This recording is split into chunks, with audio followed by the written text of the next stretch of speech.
नमस्कार। यूपी में आज क्या चल रहा है? सीएम योगी के लखनऊ दौरे से लेकर 225 करोड़ की साइबर ठगी तक सब कुछ बताएंगे आपको कैपिटल टीवी उत्तर प्रदेश के खास शो 4 के चक्रव्यूह में। मैं हूं आपके साथ राधिका राज। 4 के चक्रव्यूह में सबसे पहले बात लखनऊ की, जहां मुख्यमंत्री योगी आदित्यनाथ ने 9 साल बाद अपना सबसे फेवरेट टॉपिक बता दिया। बोले कि माफिया का सफाया करना उनका सबसे पसंदीदा काम है। तो आखिर क्या था वो पुराना मामला जिसने सीएम योगी को इतना गुस्सा दिलाया और उन्होंने सख्त चेतावनी दे डाली? बताएंगे आपको पूरा मामला। दूसरी खबर अयोध्या राम मंदिर दान चोरी मामले से जुड़ी है, जहां एसआईटी टीम राम जन्मभूमि परिसर पहुंचकर जांच कर रही है। तो आखिर राम मंदिर के चढ़ावे के पैसे में कितनी गड़बड़ी हुई और अखिलेश यादव ने एसआईटी पर क्या तंज कसा? बताएंगे आपको पूरा मामला। तीसरी खबर मेरठ की, जहां पुलिस ने मवाना के एक होटल पर अचानक से छापा मार दिया, जिससे होटल के कर्मचारियों में हड़कंप मच गया। तो आखिर होटल में क्या कुछ मिला, पुलिस ने किस आधार पर कार्रवाई की? बताएंगे आपको पूरा मामला। 4 के चक्रव्यूह के आखिरी में बात कानपुर की, जहां 225 करोड़ रुपए की बड़ी साइबर ठगी करने वाले गिरोह को पुलिस ने पकड़ लिया। ये लोग खुद को सीबीआई अधिकारी बताकर लोगों से ठगी करते थे। तो आखिर ये गैंग कैसे काम करता था, कितने लोग गिरफ्तार हुए? बताएंगे आपको पूरी डिटेल्स। तो चलिए बिना किसी देरी के शुरू करते हैं 4 का चक्रव्यूह। 4 के चक्रव्यूह में सबसे पहले बात लखनऊ की, जहां मुख्यमंत्री योगी आदित्यनाथ ने 9 साल बाद अपना सबसे पसंदीदा विषय बता दिया। उन्होंने कहा कि माफिया का सफाया करना उनका फेवरेट टॉपिक है। लखनऊ में D3 त्रिवेणी कार्यक्रम के दौरान उन्होंने एक पुरानी घटना सुनाई, जिससे पूरा हॉल तालियों से गूंज उठा। उन्होंने बताया कि लखनऊ में एक माफिया ने यूपी पुलिस की ही 120 एकड़ जमीन पर कब्जा कर लिया था। पिछली सरकारों के समय वो माफिया इतना ताकतवर हो गया था कि पुलिस भी उसके खिलाफ कुछ नहीं कर पाती थी। एक रिटायर होने वाले डीजीपी फाइल लेकर सीएम योगी के पास आए। उन्होंने बताया कि पुलिस की जमीन पर माफिया का कब्जा है। सीएम योगी ने तुरंत कहा कि ये तो हमारा सबसे प्रिय टॉपिक है। डीजीपी हैरान रह गए। सीएम योगी ने उन्हें फाइल सौंपने को कहा और आश्वासन दिया कि वो इसे ठीक करा देंगे। एफआईआर दर्ज कराई गई। अगले ही दिन बुलडोजर मौके पर पहुंच गया, जमीन छुड़ा ली गई। सिर्फ जमीन छुड़वाने तक सीमित नहीं रहा, बल्कि जिन अधिकारियों ने माफिया के नाम पर रिकॉर्ड में जमीन चढ़ाई थी, उनकी भी जवाबदेही तय की गई। यही नहीं, सीएम योगी ने माफिया को चेतावनी भी दी।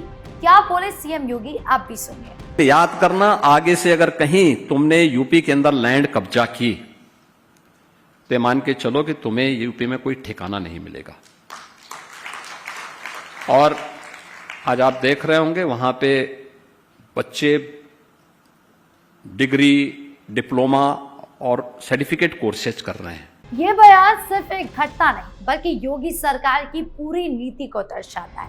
पिछले 9 सालों में यूपी में माफिया और भू माफिया पर लगातार कार्रवाई हो रही है। बुलडोजर एक्शन अब आम बात बन चुका है। सरकार का सख्त रुख देखकर कई माफिया या तो भाग गए हैं या कानूनी कार्रवाई का सामना कर रहे हैं। सीएम योगी का ये बयान उन लोगों के लिए संदेश है जो अभी भी गलत रास्ते पर चल रहे हैं। ये दिखाता है कि जनता ऐसे नेतृत्व को पसंद करती है, जो बात को सिर्फ शब्दों तक सीमित नहीं रखता, बल्कि उसे अमल में भी लाता है। यूपी में माफिया राज खत्म हो चुका है और विकास का नया दौर शुरू हो गया है। दूसरी खबर अयोध्या राम मंदिर दान चोरी के मामले से जुड़ी है, जहां एसआईटी टीम दूसरे दिन भी लगातार जांच कर रही है। टीम ने पहले जिलाधिकारी को सरयू अतिथि गृह होटल में बुलाया। वहां बंद कमरे में करीब आधे घंटे तक मीटिंग चली। इसके बाद एसआईटी की टीम राम जन्मभूमि परिसर पहुंची, जहां ट्रस्ट के महासचिव चंपत राय और अन्य सदस्य पहले से मौजूद थे। एसआईटी ने लव कुश मिश्रा नाम के व्यक्ति को हिरासत में लिया उसके पास से 10 से 12 लाख रुपए बरामद हुए। लव कुश की बहन ने कहा कि भाई बेकसूर है, अगर पैसा चोरी किया होता तो घर में गैस पर खाना बनता, हम चूल्हे पर क्यों बनाते। एसआईटी टीम अब बैंक कर्मचारियों को भी बुलाकर पूछताछ कर रही है। दान पात्रों का निरीक्षण किया जा रहा है, सीसीटीवी फुटेज खंगाले जा रहे हैं और बैंक रिकॉर्ड की भी जांच चल रही है। इस पूरे मामले पर अखिलेश यादव ने भी तंज कस दिया है। उन्होंने कहा कि यूपी में आईआईटी बननी चाहिए थी, लेकिन एसआईटी बन गई। अखिलेश ने सरकार पर आरोप लगाया कि वो पेपर लीक और भर्ती घोटाले से ध्यान हटाने के लिए इस मामले को इस्तेमाल कर रही है। वहीं युवा कांग्रेस ने भी राम जन्मभूमि थाने में तहरीर देने की तैयारी कर ली है। राम मंदिर करोड़ों श्रद्धालुओं की आस्था का केंद्र है, चढ़ावे का पैसा पवित्र है। अगर इस पर कोई गड़बड़ी हुई तो उसकी निष्पक्ष जांच जरूरी है। एसआईटी बिना किसी दबाव के काम कर रही है। ये जांच राम मंदिर की गरिमा और श्रद्धालुओं के विकास को बनाए रखने के लिए जरूरी है। एसआईटी की टीम पिछले 2 दिनों से लगातार एक्टिव है। कई लोगों से पूछताछ हो चुकी है, दस्तावेजों की जांच चल रही है। जनता चाहती है कि दोषी पाए जाने पर सख्त कार्रवाई हो, राम मंदिर विवाद मुक्त और पारदर्शी तरीके से चले, यही सबकी उम्मीद है। तीसरी खबर मेरठ की, जहां पुलिस ने मवाना के इंद्रप्रस्थ होटल पर अचानक छापा मार दिया। छापा लगते ही होटल में खलबली मच गई। पुलिस को 3 कपल्स मिले। 2 प्रेमी जोड़ों को पूछताछ के बाद छोड़ दिया गया, लेकिन एक अधेड़ कपल को थाने में ले जाया गया। होटल मैनेजर सोनू समेत 2 लोगों को हिरासत में रखा गया। पुलिस को होटल के रजिस्टर, पहचान पत्र और अन्य दस्तावेजों में कई अनियमितताएं मिली थी। सीओ पंकज लवानिया के नेतृत्व में थाना प्रभारी ब्रह्म कुमार त्रिपाठी की टीम ने ये कार्रवाई की। मैनेजर पर शांति भंग का चालान काटा गया। ये छापा उन होटलों के लिए साफ चेतावनी है जो गलत गतिविधियों को बढ़ावा देते हैं। योगी सरकार कानून व्यवस्था को लेकर बहुत सख्त है। होटल और लॉज में अनियमितताएं बर्दाश्त नहीं की जाएगी। मेरठ पुलिस ने समय समय पर ऐसे छापे मारे हैं, जिससे गलत तत्वों पर अंकुश लगा है। पुलिस ने होटल प्रबंधन की भूमिका की जांच की। रिकॉर्ड में गड़बड़ी पाए जाने पर आगे की कार्रवाई होगी। ये घटना उन युवाओं और लोगों के लिए भी सबक है जो बिना सोचे समझे गलत जगह पर जाते हैं। कानून अपने रास्ते पर चल रहा है। चाल के चक्रव्यूह के आखिरी में बात कानपुर की, जहां पुलिस ने 225 करोड़ रुपए की बड़ी साइबर ठगी करने वाले गिरोह को पकड़ लिया। ये लोग खुद को सीबीआई अधिकारी बताकर आम लोगों को डराते धमकाते थे, आतंकी गतिविधि पर झूठा आरोप लगाते थे और लोगों को डिजिटल अरेस्ट करके लाखों रुपए ऐंठ लेते थे।